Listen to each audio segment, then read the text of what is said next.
Bismillahirrahmanirrahim. Assalamualaikum warahmatullahi wabarakatuh. Waalaikumsalam warahmatullahi wabarakatuh. Alhamdulillah sudah ada Gian, Gibran, Aim, Fatan, Mikail, Naufal, Edirna, Dimas ya, Dimas, Fauji, Adlan, Arkan, Zayan, Hilmi, Excel belum hadir. Di kelas berdua. Silakan duduk. Alvin, Izu. Oh, ini Excel ada nih di sini. Excel di rumah mungkin ya. Baik, teman-teman, Ibu pada kali ini akan menyelesaikan materi terakhir di pola keruangan kota ya, anak-anak. Sebelumnya kan ada pola keruangan desa dan terus berikutnya pola keruangan kota. Tapi sebelum kita mulai, kita berdoa terlebih dahulu. Boleh Ketua Kelas Fatan dipersilakan untuk memimpin doa. Baik, sebelum pelajaran geografi dimulai, mari kita berdoa. Berdoa dimulai.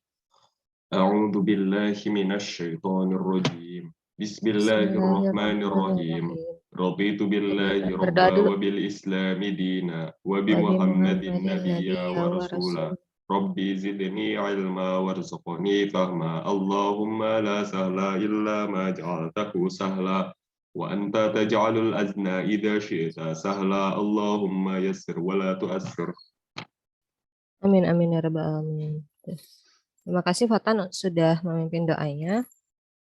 Semoga kita diberi keberkahan di hari Selasa ini dalam menuntut ilmu. Insya Allah amin. Terus anak-anak, kalau pekan lalu itu Ibu sempat kirimkan di GCR ada paper ya. Ada paper teori pola keruangan kota sama pengertian kota ya kalau nggak salah ya. Ya anak-anak ya. Nah, yang teori pola keruangan kota tadi sudah Ibu cek, beberapa sudah ada yang mengumpulkan, yang belum boleh segera diselesaikan. Nah, itu adalah materi inti di pola keruangan kota anak-anak, bahwasanya ahli perkotaan itu sudah merancang atau membuat hak paten bentuk-bentuk kota yang ada di dunia itu rata-rata seperti apa. Kayak contohnya teori sektoral. Sebentar.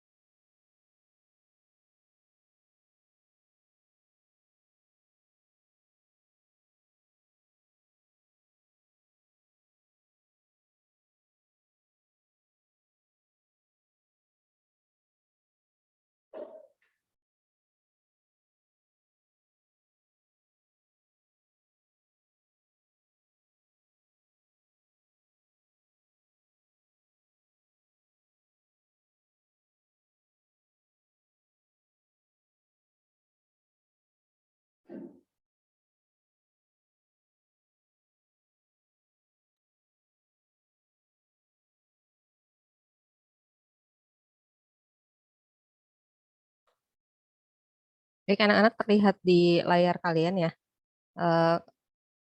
Pekan lalu itu kan salah satunya mencari pola keruangan kota berdasarkan ahli-ahli perkotaan yang membuat hak paten dari suatu kota itu bentuknya seperti apa ya rata-rata ya.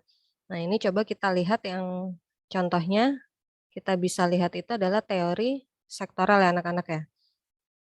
Nah kalau kamu lihat ini dia seperti irisan kue yang dipotong-potong.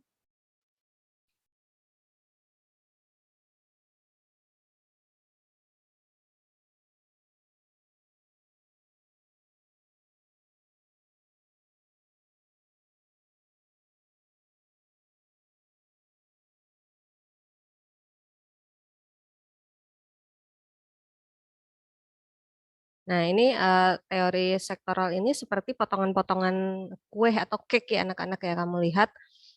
Pasti bingung, apa sih Bu nih bentuknya seperti ini, maksudnya apa? Nah, kayak misalkan ini udah diberi nama anak-anak, apa diberi angka maksudnya. Kalau nomor 1, lingkaran di tengah-tengah nih warna hijau. Nomor 1 itu adalah pusat kota atau daerah pusat kegiatan, bisa pusat bisnis, bisa pusat pemerintahan nih. Kita bisa ambil contoh ini adalah Jakarta. Nomor 2-nya itu adalah daerah grosir dan manufaktur. Kita anggap ini adalah daerah industri anak-anak. Nomor 2-nya itu yang dekat dengan daerah kegiatan adalah wilayah industri, pabrik-pabrik. Misalkan kita bilang contohnya itu seperti Bekasi, Jababeka, Cikarang. Nah, yang nomor 3-nya adalah daerah kelas rendah, wilayah pemukiman para buruh. Nah, ingat yang Ibu ceritain, para buruh itu kalau bikin rumah atau kos-kosan nyari kontrakan itu pasti nggak jauh dari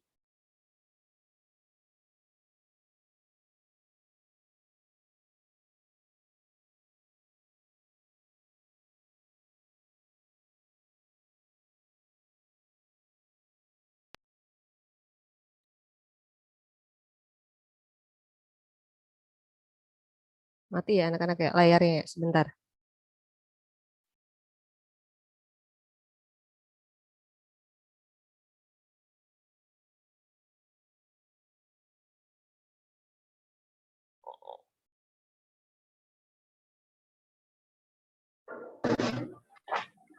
Ya, ulangi lagi.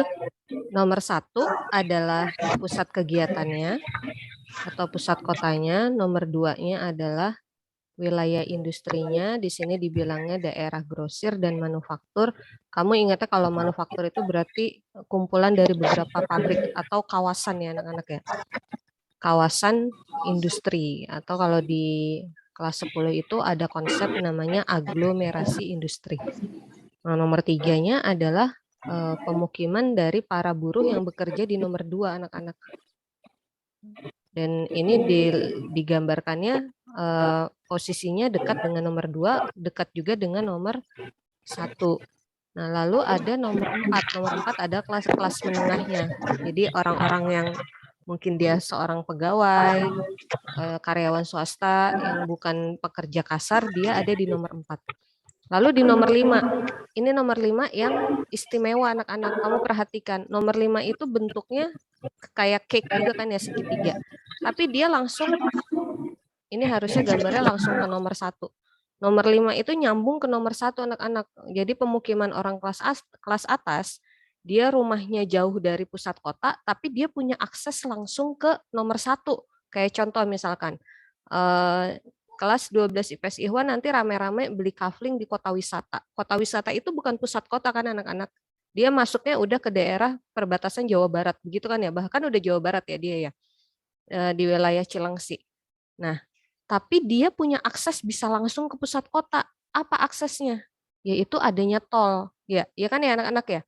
Kayak makanya sekarang perumahan yang berada di wilayah kayak Cibubur, Tangerang, Depok, itu kalau promosi bilangnya pasti gini, hanya 10 menit ke pusat kota, hanya 5 menit ke apa namanya, ke Jakarta Pusat misalkan. Kenapa? Karena dia punya akses tol langsung dari perumahannya, dari kafling perumahannya langsung ke pusat kota. Dan itu syaratnya di sini kebanyakan adalah pemukiman orang-orang kaya, anak-anak, orang-orang yang biasanya bos-bos yang punya kantor di nomor 1.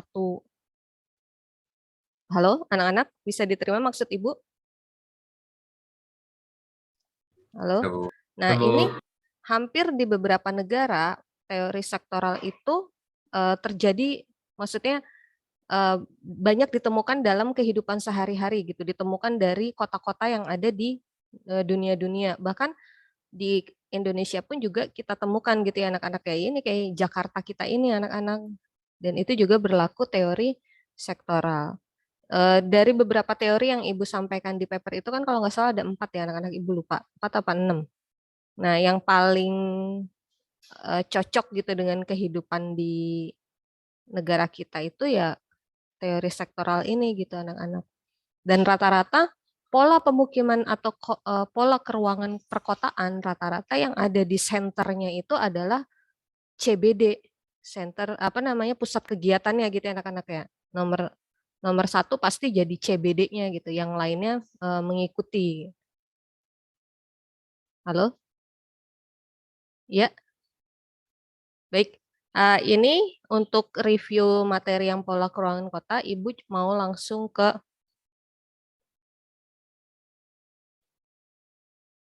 perhitungan kekuatan interaksi antar wilayah. Jadi dalam geografi itu dua wilayah itu saling berinteraksi anak-anak. Mereka bisa berinteraksi, satu syaratnya harus ada apa? Harus ada jalan anak-anak. Jadi walaupun ada dua wilayah berdekatan, tapi kalau nggak ada jalannya, nggak ada aksesnya, dia tidak bisa berinteraksi. Halo. Bisa Bu aksesnya lewat udara, bisa. Tapi kalau nggak ada tempat landingnya, misalkan dia pakai pesawat atau helipad, helikopter, nggak ada helipad atau landasan bandaranya, dia tetap saja tidak bisa diakses. Bu, jalan kaki ya, biasanya rata-rata jalan kaki. Kayak Papua sama Papua Nugini, PNG, itu misalkan dia satu daratan ya, sama-sama di Kepulauan Burung Papua itu kan ya anak-anak. Tapi ternyata untuk pindah ke Papua Nugini harus melewati gunung dulu, harus melewati sungai dulu, walaupun satu daratan gitu ya, satu pulau. Jadi walaupun satu daratan, tapi kalau aksesnya susah, tetap wilayah itu agak sulit berinteraksi. Kalau kita di Jakarta dengan wilayah satelit yang mengelilinginya, Jakarta itu wilayah satelit yang mengelilinginya siapa anak-anak? Wilayah satelit yang mengelilingi Jakarta siapa aja? Yang jadi wilayah fungsional kemarin?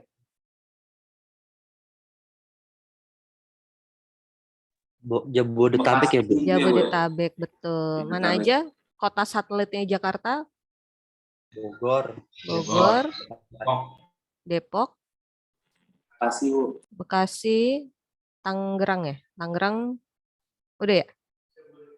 Jabodetabek ya? Jadi wilayah itu dibilangnya kata lainnya atau wilayah pinggiran atau wilayah kota satelit anak-anak, karena wilayah itu ngikutin Jakarta. Bahkan sampai kebijakan politik, beberapa politik dan kebijakan sosialnya ada yang beberapa mengikuti kebijakannya Gubernur DKI Jakarta. Nah, mereka solid kan, sampai saat ini Jabodetabek jadi kota yang paling solid di Indonesia kan anak-anak ya. Udah yang pertama Jakarta sebagai ibu kotanya, yang kedua apa? Jaringan jalannya di Jabodetabek itu sangat apa? Jaringan jalannya sangat banyak anak-anak ya, kayak di Jakarta sendiri kita udah punya jalan raya, udah punya jalan tol, udah punya jalan protokol, udah punya jalan eh, sepeda ya, jalur sepeda udah punya. Sekarang ditambah apa? Sekarang ditambah LRT ada, MRT ada. Ya, Hilmi ya, gimana? Jaketnya dicopot dulu, boleh.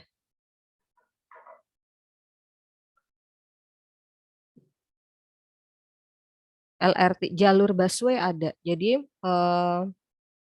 Jakarta itu udah bertumpuk-tumpuk banyaknya jalan, dan perkotaan hampir 60%-nya kebanyakan adalah jalan. Makanya di kota itu sering banget yang namanya waktu dulu ya, waktu zamannya Pak Soeharto itu sering banget yang namanya penggusuran pemukiman anak-anak karena mau dibikin jalan. Nih di sebelah kita anak-anak, di dekat sampingnya Cikal kan ada tol Cikunir ya. Ya, tuh si Eksal masih tidur, Allahumma bangun nak. Si Eksal masih tidur. Baik, di samping kita nih di Cikal kan tol Cikunir ya anak-anak ya. Tol Cikunir itu kan yang menghubungkan dari Jakarta ke Bekasi ya kan ya? Ya kan ya? Ya, Bu. Bahkan nyambung sampai ke Bogor kan Cikunir itu kan ya bisa. Bisa juga nyambung sampai ke Tangerang ke BSD. Nah, itu juga dulunya pemukiman digusur juga anak-anak sama waktu zamannya Pak Harto juga waktu itu. Makanya zamannya Pak Harto itu pembangunan jalan itu sangat banyak dan beliau dianugerahi sebagai Bapak Pembangunan Indonesia. Itu Pak Harto. Nah, mulai di zaman Pak Jokowi ini pembangunan mulai banyak lagi kan anak-anak ya. Banyak dibangun pelabuhan, banyak dibangun bandara, waduk. Nih yang terbaru di Jonggol, kamu pernah dengar di Jonggol akan dibikin waduk baru? Nanti kalau jalan-jalan ke Jonggol, kamu gak ikut desa binaan ya. Nanti kalau misalkan ikut partisipasi di desa binaan, nah itu di dekat situ akan dibikin namanya Waduk Cipamingkis anak-anak. Jadi nanti beberapa lahan sawah dan lahan pemukiman digusur dan akan ditenggelamkan kayak waduk yang di Sumedang apa Ibu lupa, Jati Gede ya. Waduk Jati Gede yang ada di Sumedang itu. Kayak gitu anak-anak. Nah ini Ibu coba kita menghitung kekuatan interaksi antar kota. Ada rumusnya anak-anak. Biasanya kota yang paling aktif itu akan menarik kota-kota yang ada di sekitarnya. Dan itu bisa dihitung kekuatan interaksinya. Ibu izin papan tulis ya.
Halo anak-anak. Rumus yang pertama adalah menggunakan rumus gravitasi. Jadi dari kekuatan gravitasi itu bukan gravitasi muka buminya anak-anak ya. Di sini adalah gravitasi dari kekuatan antara dua wilayah tersebut. Nah, tolak ukurnya apa? Tolak ukurnya adalah dari jumlah penduduk dan jarak antar kotanya anak-anak. Biasanya kalau makin banyak penduduknya, makin dekat, berarti kekuatan interaksinya makin besar gitu anak-anak. Kayak kita nih sama Depok, sama Bekasi, itu kekuatan interaksinya kan erat banget ya anak-anak ya. Mobilitas dari orang Bekasi ke Jakarta, lalu lalang, itu sangat besar. Orang Depok ke Jakarta apalagi. Orang Bogor ke Jakarta apalagi, ada komuter ya, ada komuter lain. Sampai umpel-umpelan di dalam komuter lain itu anak-anak. Berarti karena jumlah penduduknya banyak, jarak kotanya tidak terlalu jauh, makanya kekuatan interaksinya jadi besar. Beda dengan Jakarta dengan orang-orang yang ada di Kepulauan Seribu anak-anak. Itu kekuatan interaksinya pasti akan berkurang. Kenapa? Satu dari jarak, yang kedua jumlah penduduk Pulau Seribu kan sedikit. Udah gitu yang namanya perjalanan transportasi untuk ke Pulau Seribu itu ada jam-jamnya kan anak-anak ya. Kayak ke Pulau Pramuka, ibu kotanya Pulau Seribu itu maksimal kapal itu boleh pulang ke Jakarta jam 16. Habis itu nggak ada apa namanya lalu lintas kapal lagi kan ya anak-anak ya. Sedangkan kalau di Jakarta sampai 24 jam itu tetap ada mobilitas kan ya anak-anak.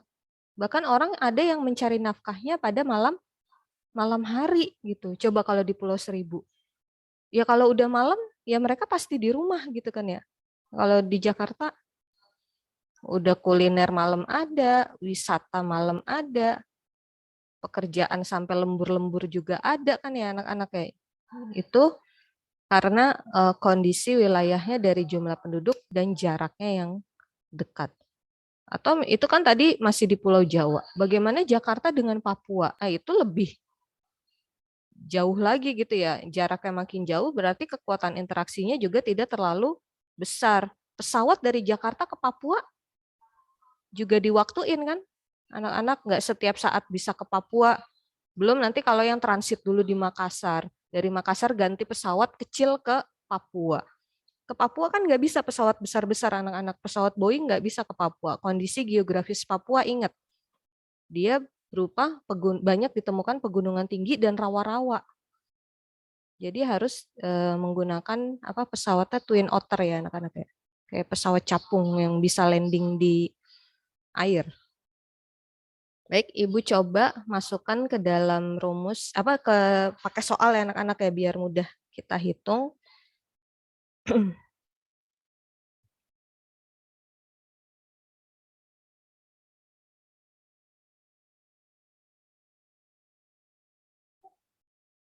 Contoh soal diketahui, misalkan kota A memiliki jumlah penduduk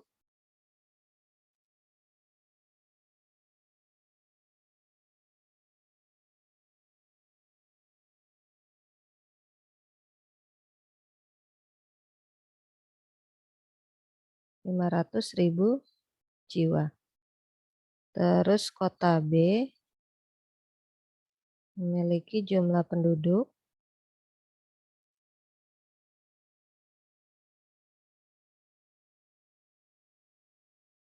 400.000 jiwa.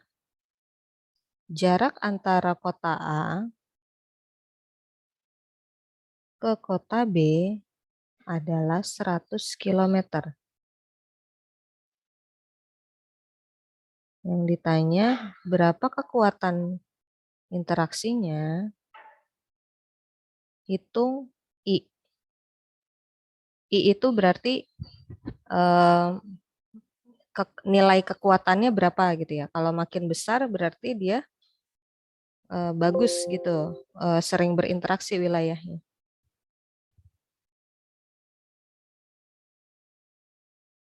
Coba kita masukkan ke rumus.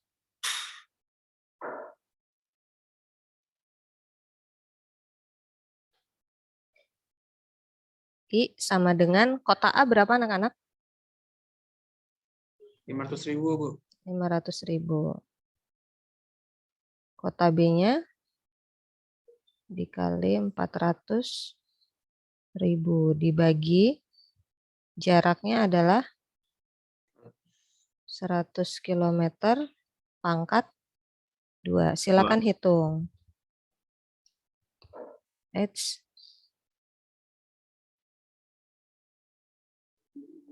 500 kali 400 20 juta ya? 20 juta ya, Bu? Iya, Bu. Ya. Nanti koreksi ya. Hitung-hitungannya anak-anak ya.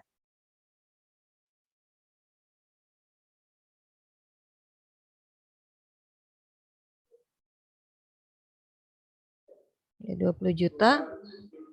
Hah? 200 ya? Iya betul.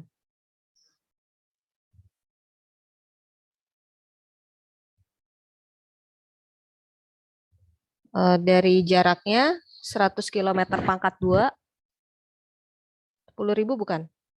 Anak-anak. Iya, Bu. Iya, Bu. Betul? Betul, Bu. Silakan dicoret. Tinggal berapa nih? 20.000. Berarti nilai I kota A ke kota B adalah 20.000. Nah, ini kan nilainya besar ya anak-anak ya. Berarti kekuatan interaksinya dia bagus gitu. Sering apa namanya? Berinteraksi. Sampai sini bisa diterima? Sampai sini pusing? Enggak. Ibu mau kasih soal dulu. Kamu langsung kerjain.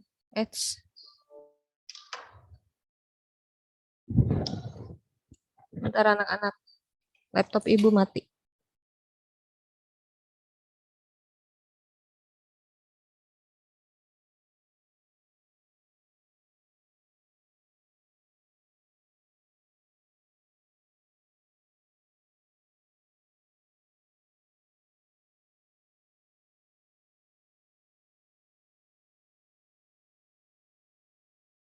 Bu Kiki.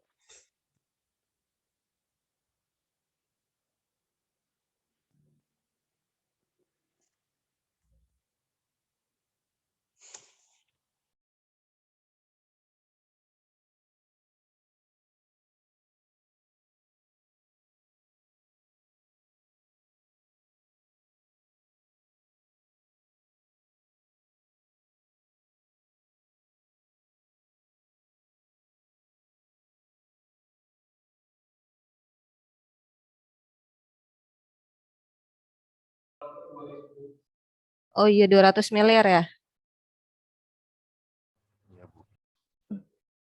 Excel sudah bangun habis sarapan sate. Iya Sal. Habis ngerjain SPKWU ya. Excel ya. Aduh anak-anak laptop ibu mati. Bentar.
Anak-anak dapat jawabannya berapa? 20 juta bukan hasilnya anak-anak. Tadi 500.000 dikali 400.000 adalah 200 miliar ya. Maaf dikoreksi anak-anak. Lalu dibagi jaraknya DAB 100 km, pangkat 2 adalah 10.000. Nah, berarti 200 miliar dibagi 10.000 adalah 20 juta, betul? Tidak? Betul, Bu. Dari perhitungannya? Iya. Nanti kalau ada yang salah nolnya dikoreksi ya anak-anak ya, jumlah nolnya. Baik, berarti kekuatan interaksi kota A ke B gede banget ya anak-anak, sampai 20 juta. Karena jumlah penduduknya sedikit juga sih ya. Itu untuk rumus gravitasi. Sebentar, Ibu mau share soalnya dulu.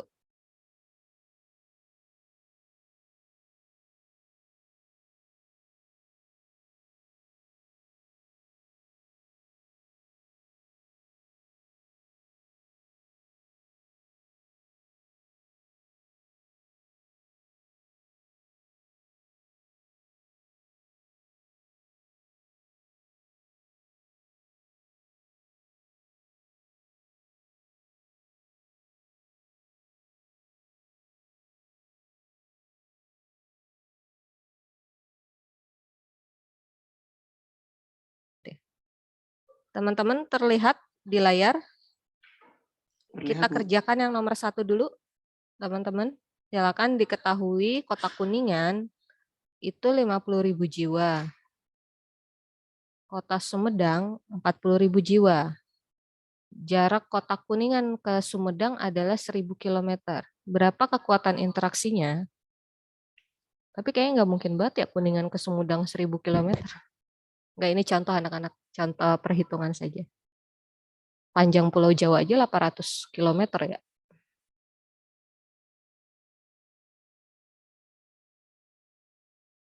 Berarti caranya I sama dengan 50.000 dikali 40.000. Ini kayaknya sama kayak yang tadi ya.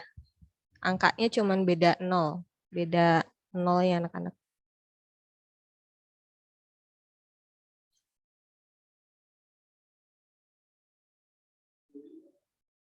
Rp2 juta. Dapat. Zayan dapat 2 juta. Teman-teman di rumah dapat berapa?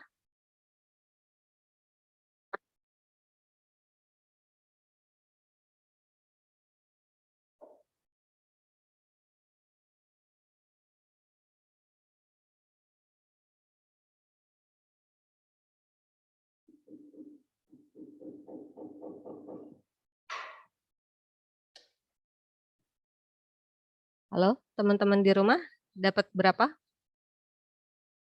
Masih dihitung kayaknya ya. Iya, Bu.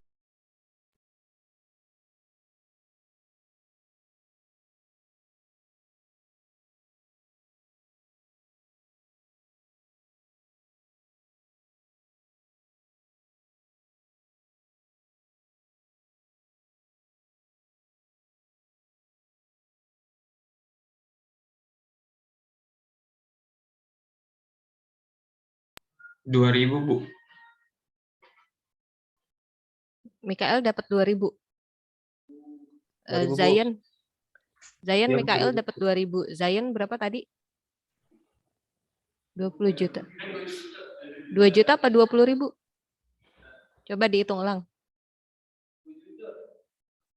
1000 pangkat 2 berapa? 1000 pangkat 2 1 juta ya anak-anak ya? Iya, Bu. Iya, Bu. Hmm.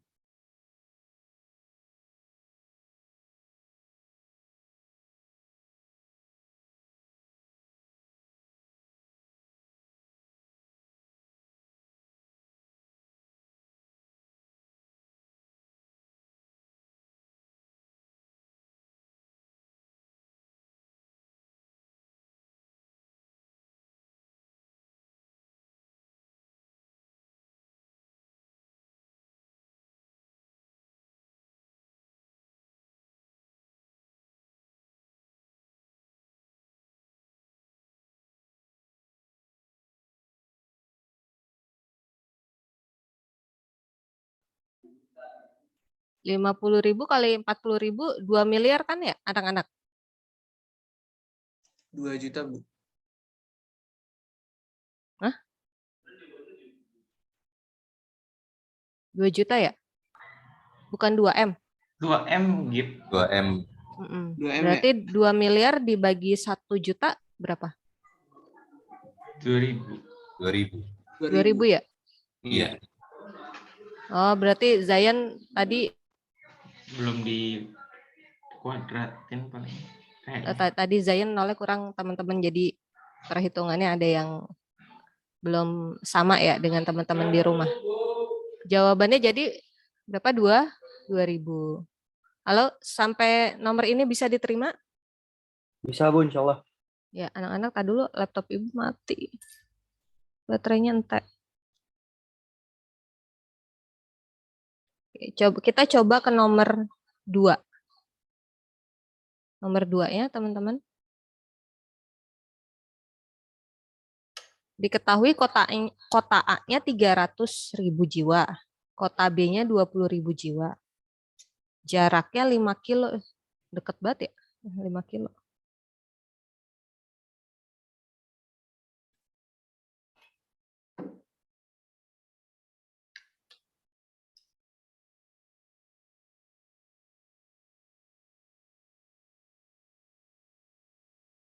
300.000 kali 20.000 berapa Hilmi?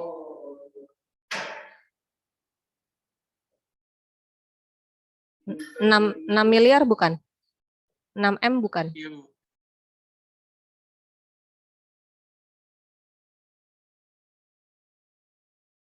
Nah ini lebih gede lagi angkanya anak-anak karena jaraknya cuma 5 kilo. Berarti kekuatan interaksinya makin apa?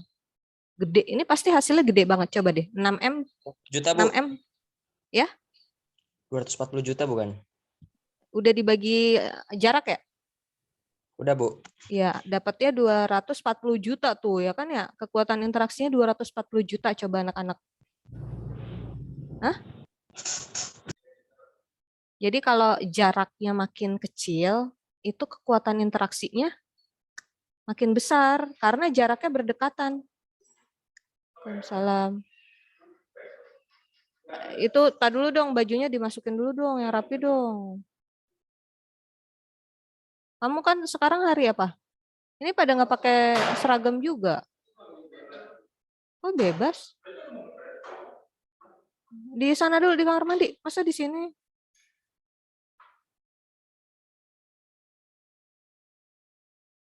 Baik, dapatnya 240 juta ya anak-anak. Sebentar.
Sebentar anak-anak, bentar ya. Ibu stop share sebentar.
Nomor 2 tadi sudah ya 240 juta.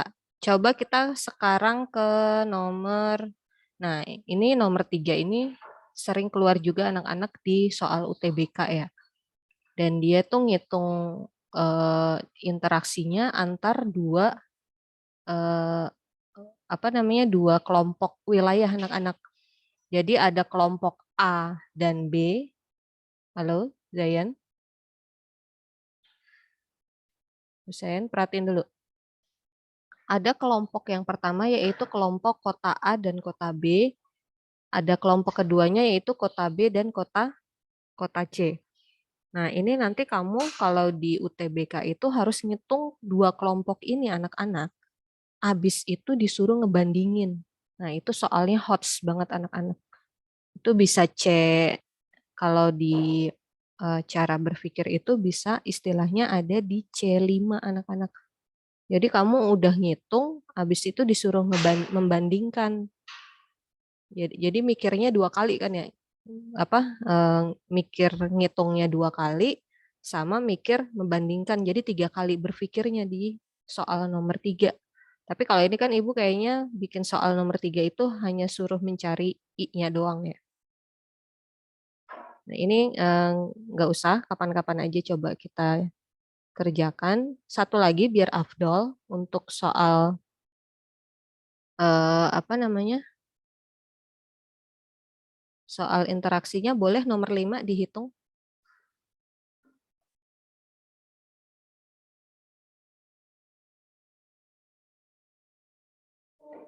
Berarti ngitungnya 2 kali gitu ya, Bu?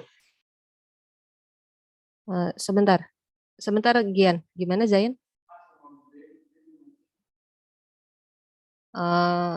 Jadi teman-teman ulangin lagi yang soal nomor 3 dan nomor 4 itu, nih kan kamu lihat soalnya ada 2 ya. Di sini kamu ngitung kekuatan interaksinya dari kelompok kotak yang berbeda. Yang A itu adalah kota J ke P, kalau yang B kota J ke S. Rumusnya masih sama, pakai rumus kekuatan interaksi tadi, rumus gravitasi tadi anak-anak.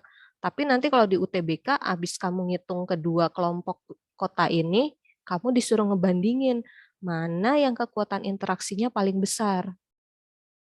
Kan berarti kamu harus ngitung dulu untuk bisa tahu mana yang paling besar kekuatan interaksi atau gravitasinya kan. Kayak gitu. Nah ini harus 2 kali ngitung kalau di nomor 3 dan nomor 4. Tapi kalau di nomor 5, kalau dari soalnya cuman ada kelompok kota apa? Kota B ke C ya kan ya? Nggak ada kota yang lain lagi kan? Nggak ada kota yang apa namanya sebagai pembandingnya kalau di nomor 5. Silakan boleh satu lagi nomor 5 dihitung. Ada yang sudah dapat? 20.000 dikali 10.000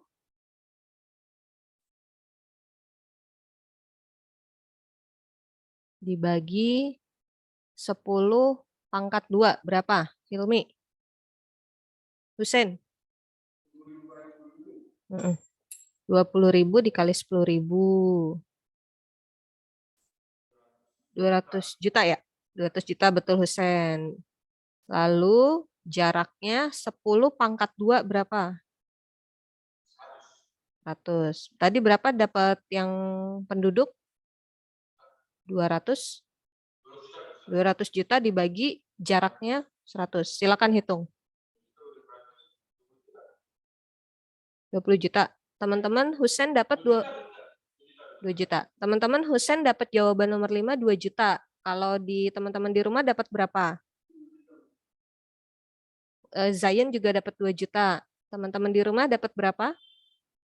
Mikael, Gibran, Gian. Ini yang lain mana suaranya nih?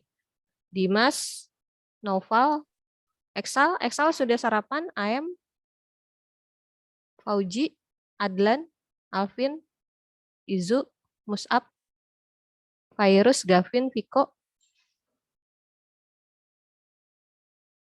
Fatan nggak ada ya? Fatan ya? Tadi ada.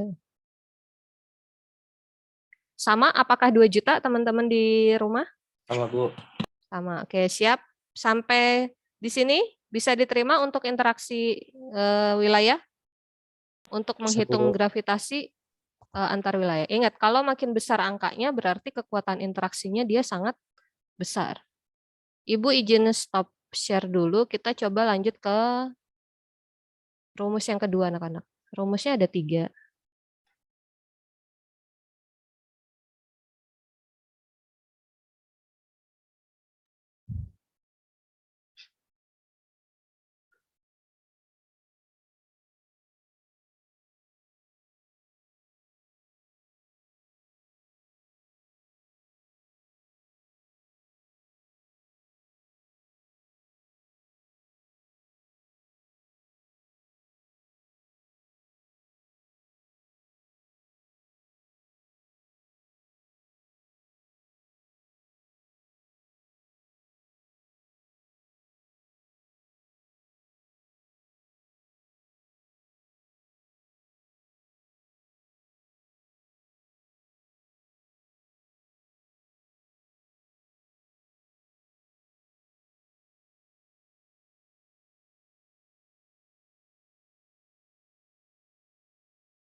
Baik anak-anak, rumus yang kedua adalah rumus dari teorinya titik henti.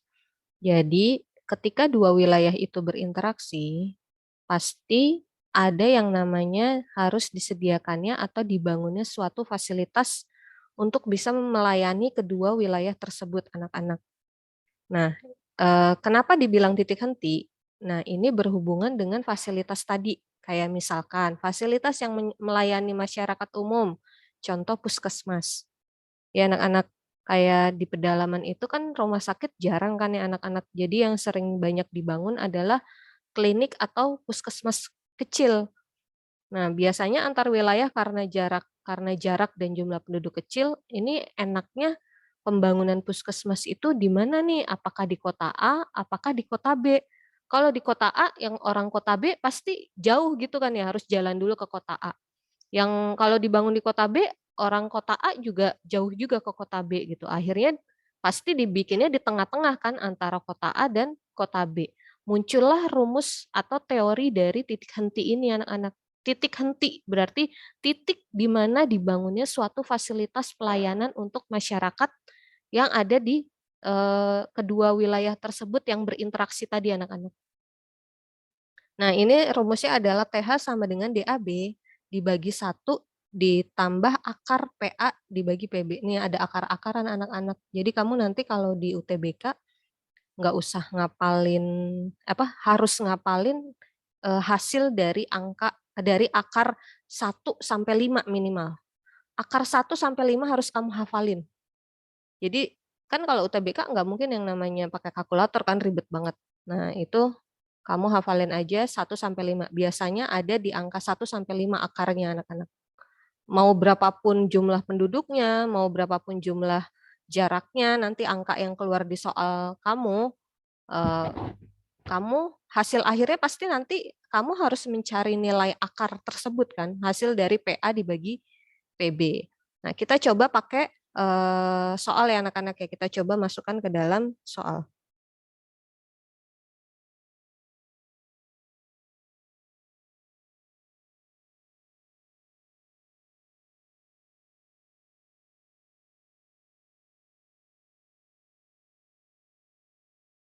Ketahui kota A jumlah penduduk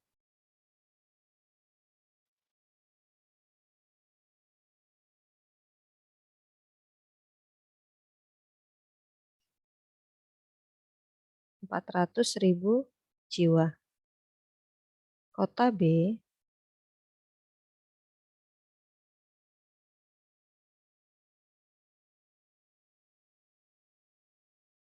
jumlah penduduknya separuh dari kota A, 200.000 jiwa.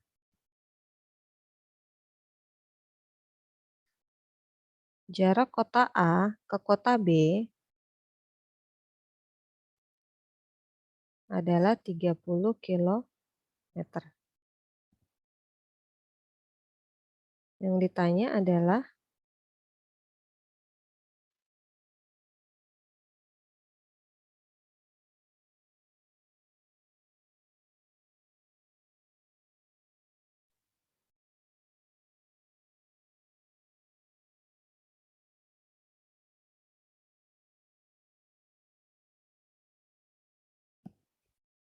anak-anak ini di soal Ibu coba buat contohnya penduduknya 400 dan 200.000 jiwa, kota A, kota B. Ini hampir mirip dengan rumus gravitasi tadi anak-anak ya. Rumus gravitasi juga menggunakan komponen jumlah penduduk dan jarak. Di titik henti juga menggunakan jumlah penduduk dan jarak. Jadi kita bisa ambil kesimpulan, dua wilayah itu berinteraksi itu pasti adanya penduduk dan keterkaitan jaraknya tadi ya, akses dua wilayah tersebut tadi yang Ibu ceritain, satu syaratnya harus punya jalan gitu ya anak-anak ya. Walaupun jaraknya dekat, tapi kalau nggak punya akses jalan juga tetap aja susah berinteraksi. Nah, ini coba kita masukkan ke dalam rumus. TH sama dengan DAB-nya berapa? DAB jaraknya 30 ya, Bu. 30, betul, dibagi 1 ditambah akar PA. PA berapa? PA adalah penduduk kota A. 400.000. 400.000. PB-nya 200.000. 200.000. Silakan dihitung yang di dalam akar dulu. 400.000 dibagi 200.000 berapa anak-anak? 2. 2. Berarti kamu dapat akar berapa? 2, Bu. Akar 2 kan? Nah, tadi ingat pesan Ibu. Kamu harus menghafalkan nilai dari akar 1 sampai akar 5. Biasanya soal yang keluar itu ada di sekitaran situ anak-anak. Jadi kamu nggak usah capek-capek.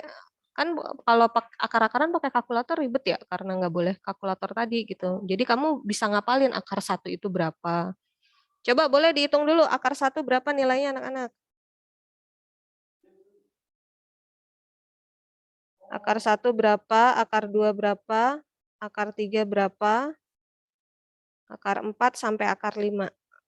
Biasanya soal nggak pernah lebih dari akar 5. Akar 5 juga jarang. Ya walaupun pernah ada tapi jarang gitu anak-anak. Coba boleh dari akar 1 dulu dapat nilai berapa anak-anak?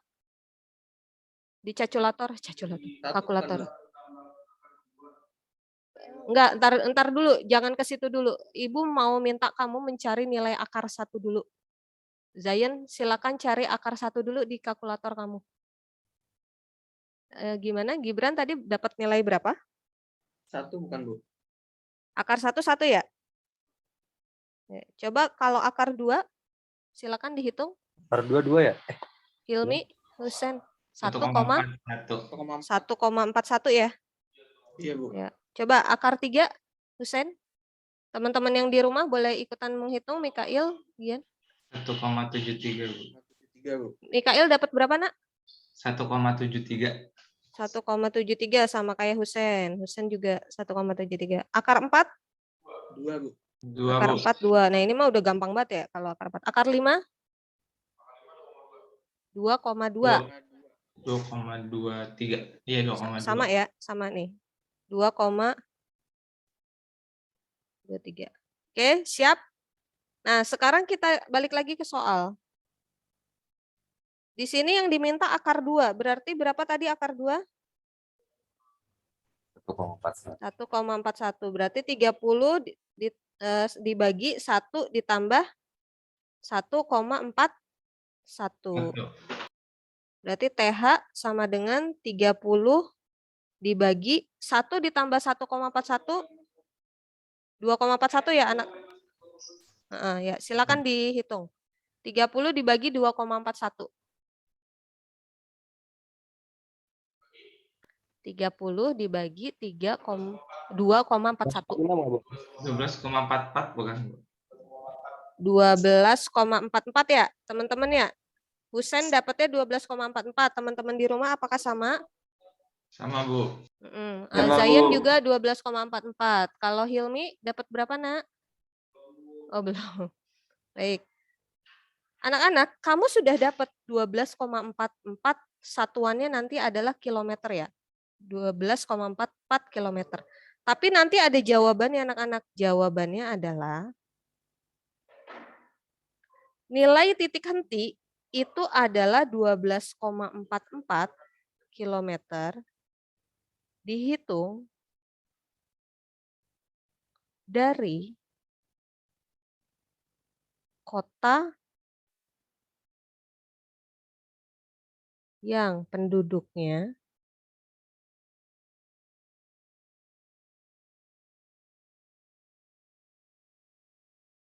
terkecil, yaitu kota apa anak-anak? Kota B. Kota yang penduduknya paling kecil nilainya, jumlah penduduknya paling kecil adalah kota B. B. Jadi, kalau misalkan di situ mau dibangun puskesmas antara kota A dan kota B, itu berjaraknya 12,44 km dari kota B. Halo? Anak-anak? Ya, Bu. Ya, Bu. Oke. Jadi kan kalau misalkan digambarin, misalkan ini kota A, yang ini kota B. Jaraknya tadi berapa anak-anak? 30 km. Mau dibangun puskesmas. Nih sama Pak Jokowi mau dibangun puskesmas nih, karena di sini banyak yang sakit misalkan.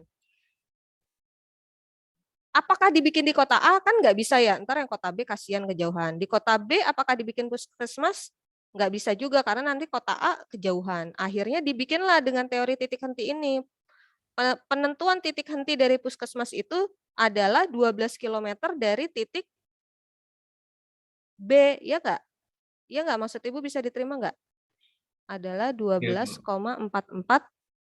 km dihitung dari titik B. Berarti dia puskesmas itu akan dibangun mendekati wilayah yang penduduknya sedikit. Karena kita udah pasti tahu kalau suatu kota kalau jumlah penduduknya banyak berarti dia udah agak modern kan? Iya nggak anak-anak? Iya, Bu. Udah Iya, pasti Bu. di kota A fasilitasnya lebih banyak gitu ya. Udah kita ngalah aja dibikinlah dekat dengan kota B yang penduduknya kecil. Biar apa? Biar kota B juga ikutan berkembang. Jadi bagus juga kayak kota A. Halo, bisa diterima maksud Ibu? Bisa, Bu. Bu. Berarti diambil dari yang kota kecil ya, Bu? Iya betul, dari penduduknya yang terkecil. Ya, ini Ibu izin save dulu. Kita coba ke soal ya. Kita coba pakai soal. Ibu nggak akan kasih tugas lagi untuk yang perhitungan ini. Kita langsung on the spot ngitung aja ya anak-anak ya.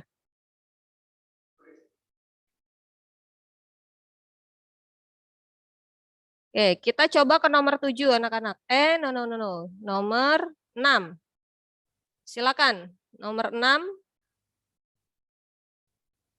Kelihatan di layar kamu anak-anak? Oke. Bu. Kota A memiliki jumlah penduduknya 20 juta jiwa, kota B 30.000 jiwa. Jarak kedua kota 100 kilo. Di antara dua kota tersebut akan dibikin lokasi pusat perdagangan. Mungkin kayak ITC gitu kali ya. Mau dibikin ITC atau apa Square Mall Ambassador kata Zayan. Atau mau dibikin apa namanya? Pusat perbelanjaan lokal gitu, pasar mungkin bisa juga pasar tradisional bisa. Dan terjangkau untuk setiap penduduk yang ada di kedua kota tersebut. Silakan hitung.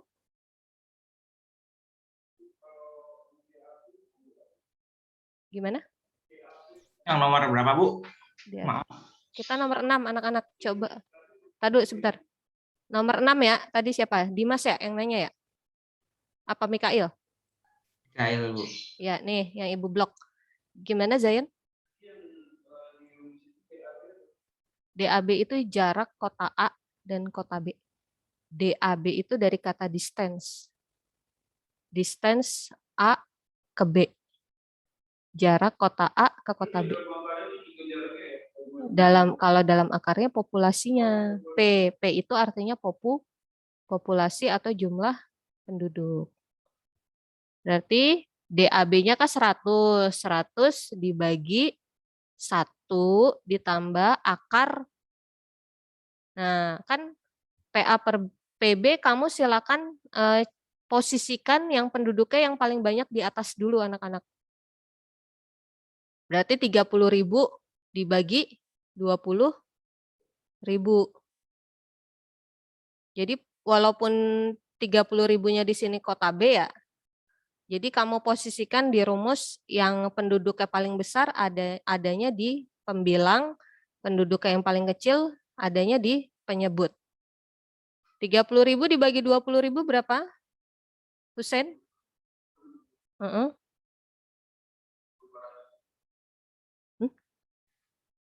Kamu punya uang 30.000 dibagi 20.000 orang. Silakan Hilmi bantu dihitung. Iya. 150 apa 1,5? 1,5, Bu. 1,5, Bu. 1,5. Wah, ini malah soalnya lebih ekstrim nih anak-anak. Akarnya 1,5. Tadi kita nggak ada ya, akar 1,5 kita belum hitung ya, baru akar 1 ya. Nah, silakan hitung akar 1,5 berapa?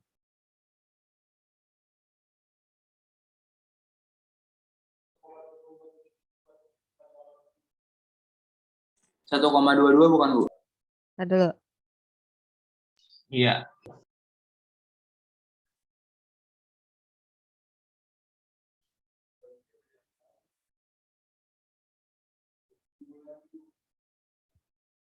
Berarti tadi berapa? Akar 1,5? 1,22 tambah 1? 2, berarti 100 dibagi 2,22? 5. Pak, teman-teman, Husen dapat 45,045. Teman-teman dapat berapa? 40, Bu. Gimana? Teman-teman dapat berapa? 45,04. 0,045 ya? 45,045. Teman-teman sama dengan jawaban Husen? Sama, Bu. Sama. Oke, baik. Nanti di soal ujian Ibu nggak bikin soalnya sesusah ini anak-anak. Insya Allah pakai soal yang mudah akarnya ya, biar kamu nanti ngitungnya juga mudah. Oke, siap. Nomor 6 sudah terjawab. Kita coba ke nomor 7. Ini susah nggak nih?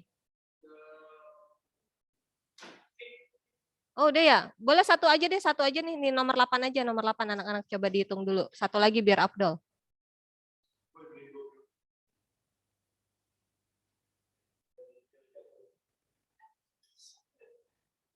Nomor 8 dihitung dulu, Usen, Hilmi.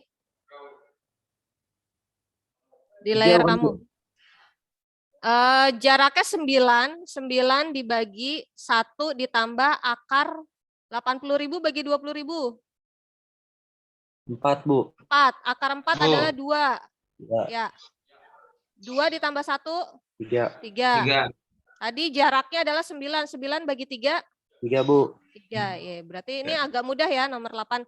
Berarti 3 kilometer dihitung dari kota mana? A atau B? B, Bu. Bu. B. Wah, ini kayaknya udah bisa ya, insya Allah ya. Nanti tinggal Bu. ikutin Bu. rumus. Anak-anak boleh nggak satu lagi Ibu rumus ngabisin? Ngabisin doang nih, ngabisin. Ngabisin. Boleh, Bu. Ngabisin. Nomor 14. Halo. Nomor 14 dari nomor 13 sih, tapi kita di nomor 14 aja yang gampang.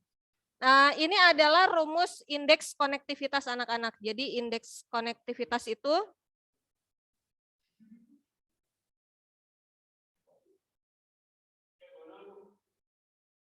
rumusnya adalah E per V. Jalan dibagi kota.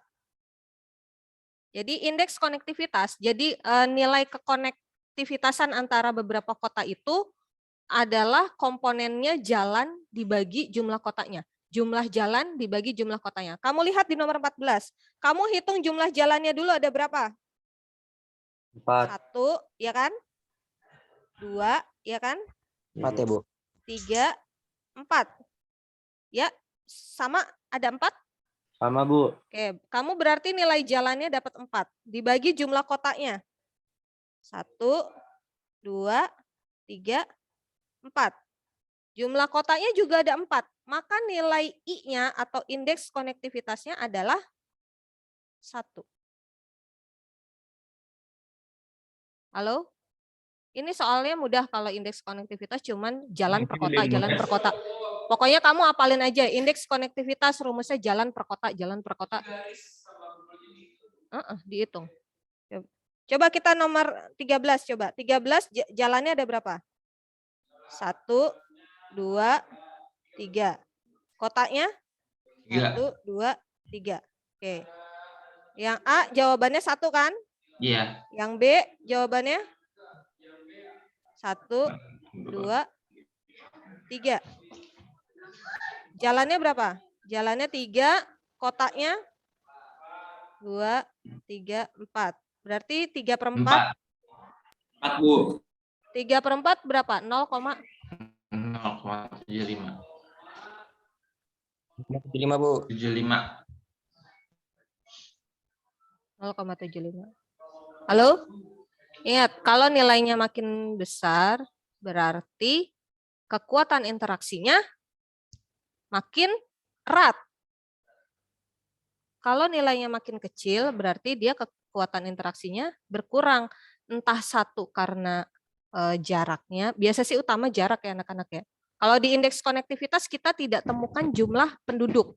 Adanya adalah jumlah jalan dan jumlah kota. Tapi kalau di rumus gravitasi sama titik henti, kamu temukan jumlah penduduk dan jumlah jaraknya ya, jarak kota-kota yang ada di soal tersebut. Baik, anak-anak sampai sini pusing? Oh, ngantuk nih, si Jayan ngantuk. Mungkin harus ngopi-ngopi dulu ya.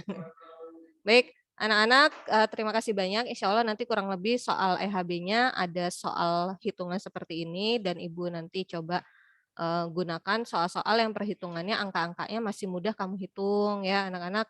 Terus juga nanti kamu harus banyak latihan soal-soal hitungan untuk UTBK anak-anak, karena ingat UTBK soalnya bukan hanya menghitung aja. Satu soal itu kamu bisa 2 kali 3 kali mikir anak-anak. Kayak tadi yang Ibu bilangin, abis ngitung gravitasi, abis itu suruh ngebandingin, abis itu harus nganalisis, coba satu soal mikirnya berkali-kali gitu ya. Nah tuh 15 soal cuma 15 menit kata Zayan. Nah makanya anak-anak kita sukses bareng-bareng, 12 IPS Ihwa nanti kita ketemu lagi. Kamu udah di kampus-kampus impian kamu gitu ya, udah ada di jurusan impian kamu gitu. Nanti kalau udah sukses jangan lupain guru-guru kamu tetap doakan kedua orang tua kamu, doakan guru-guru kamu gitu ya anak-anaknya biar sehat semua. Baik, terima kasih untuk perhatiannya, mohon maaf lahir batin apabila ada salah kata.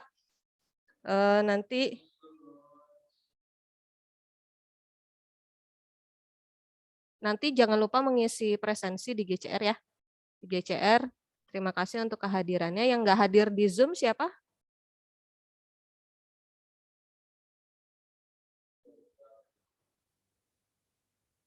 Bentar, Ibu crop aja kalian nanti biar buat absen juga.